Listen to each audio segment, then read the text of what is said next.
Assalamualaikum warahmatullahi wabarakatuh. Syukur alhamdulillah atas rahmat Allah Subhanahu wa Ta'ala, kita berjumpa lagi di channel Surga Wanita. Semoga kita semua selalu dalam lindungan Allah Subhanahu wa Ta'ala dan dalam keadaan sehat walafiat. Amin ya rabbal alamin. Sahabatku seiman yang dirahmati oleh Allah Subhanahu wa Ta'ala, kisah keberkahan Halimah setelah menyusui Muhammad Sallallahu Alaihi Wasallam. Saat masih bayi, Nabi Muhammad Sallallahu Alaihi Wasallam disusui Halimah As-Sa'diyah. Pada mulanya, Halimah tidak tertarik untuk menyusui bayi yang yatim itu. Namun karena tidak mendapatkan bayi lain, Halimah pun akhirnya menerima. Keputusan Halimah ini membawa berkah yang berlimpah. Muhammad Hussein Haikal dalam bukunya berjudul Sejarah Hidup Muhammad menyebutkan bahwa pada waktu itu bangsawan Arab selalu menyerahkan bayi-bayi mereka kepada perempuan dari pedalaman untuk disusui. Tujuannya agar bayi-bayi itu terhindar dari penyakit yang biasa menyebar di perkotaan dan agar fisiknya bisa tumbuh sehat di tengah-tengah hawa pedalaman yang segar. Juga agar bayi-bayi mereka terlatih berbahasa Arab yang fasih sejak kecil. Abdul Muthalib pun mencari perempuan pedalaman yang mau menyusui cucunya, tulisnya. Martin Lings menyebutkan keistimewaan hidup di pedesaan diantaranya memiliki udara segar untuk pernafasan, bahasa Arab yang fasih untuk lidah, dan kebebasan bagi jiwa. Haikal menulis pada hari ke-8 sesudah dilahirkan bayi anak bangsawan Mekah biasanya dikirim ke pedalaman dan baru kembali pulang ke kota sesudah ia berumur 8 atau 10 tahun. Di kalangan kabilah-kabilah pedalaman yang terkenal dalam menyusukan ini diantaranya ialah kabilah Banu Sa'ad. Fuad Abdurrahman dalam bukunya berjudul Jalan Damai Rasulullah, Risalah Rahmat bagi Semua, menceritakan sebelum diserahkan kepada tukang susu itu, secara bergantian Aminah dan Suwaibah menyusui Muhammad. Suwaibah adalah budak perempuan Abu Lahab. Di sisi lain, perempuan yang biasa menyusui bayi masyarakat perkotaan mulai berdatangan mencari bayi-bayi yang akan disusui dengan sejumlah imbalan dan mencari bayi yang ayahnya orang kaya. Begitu datang rombongan para wanita yang biasa menyusui bayi dari Bani Sa'ad ke Mekah, maka Abdul Muthalib memberitahu Halimah binti Abu Du'aib dari Bani Sa'ad bin Bakar atau Halimah Sa'diyah tentang cucunya yang baru beberapa hari lahir. Pada mulanya, Halimah enggan menerima bayi Muhammad karena yatim.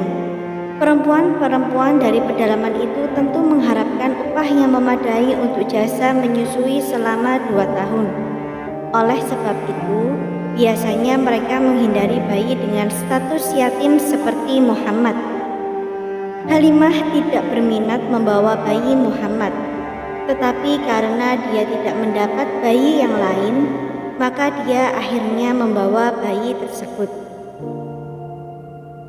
Saat paceklik, Abdullah bin Ja'far bin Abu Thalib meriwayatkan, Halimah As-Sa'diyah bercerita, bersama suami dan anak yang masih kecil yang masih disusuinya, dia pergi meninggalkan kampung halamannya mencari bayi-bayi untuk disusui.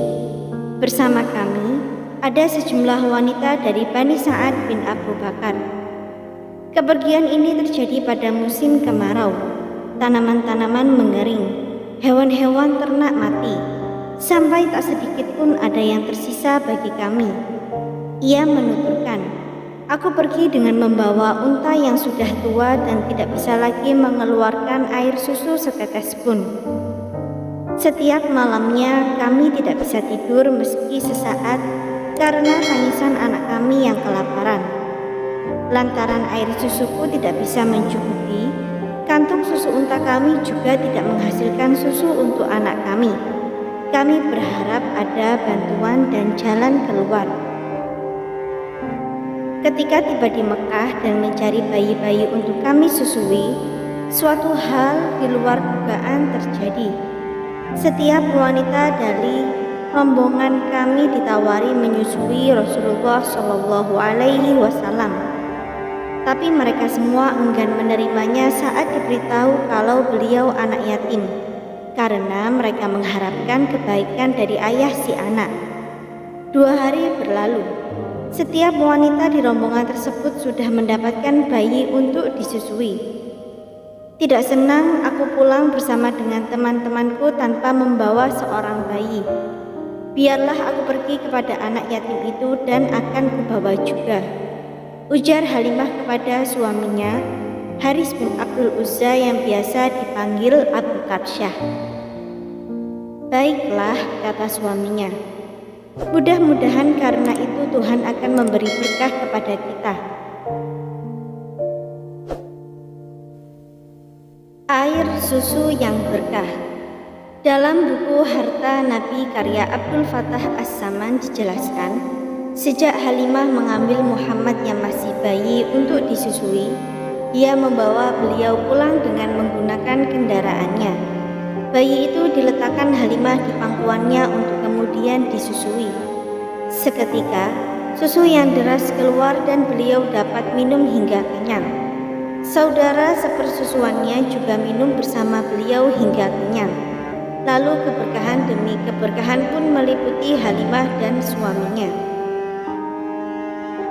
Suatu hari ketika suami Halimah hendak memerah susu keledai betinanya, susu segar melimpah dari keledai betina tersebut. Halimah beserta suaminya pun minum dengan cukup dan merasa diselimuti dengan kebaikan sepanjang malam. Menjelang pagi, suami Halimah berkata, "Tahukah kamu wahai Halimah, kamu telah mengambil bayi yang penuh dengan berkah?" Halimah pun menjawab, "Demi Allah, sungguh aku mengharapkan hal itu terjadi." Dalam kisah lainnya, Halimah pergi dengan keledai betina sambil menggendong si kecil Muhammad. Namun, jika diukur dari batas nalar logika, Halimah sadar bahwa seharusnya keledai betinanya tak akan mampu menempuh jarak dari perjalanan yang menurut dia jauh tersebut.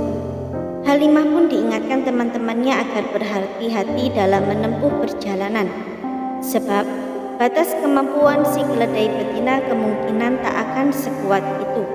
Halimah pun menjawab, "Demi Allah, sungguh keledai betina itu menyimpan rahasia."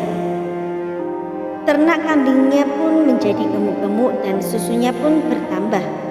Selama 2 tahun Muhammad tinggal di Thaif, disusukan oleh Halimah dan diasuh oleh putrinya yang bernama Syaimah. Sesudah 2 tahun Muhammad disapih dan dibawa kembali kepada ibunya di Mekah. Setelah itu Muhammad dibawa kembali oleh Halimah ke pedalaman atas permintaan Aminah, menurut satu keterangan, dan atas permintaan Halimah menurut keterangan yang lain, untuk menghindari wabah penyakit yang dikhawatirkan berkembang di Makkah waktu itu. Muhammad kembali tinggal di pedalaman menikmati udara pegunungan yang jernih dan segar. Semoga apa yang kami sampaikan kali ini bermanfaat bagi kita semua dan menjadi jariah soleh. Jangan lupa untuk menekan tombol like dan subscribe, serta nyalakan lonceng notifikasinya agar Anda tidak ketinggalan video terbaru dari Surga Wanita. Sekian dan terima kasih banyak. Wassalamualaikum warahmatullahi wabarakatuh.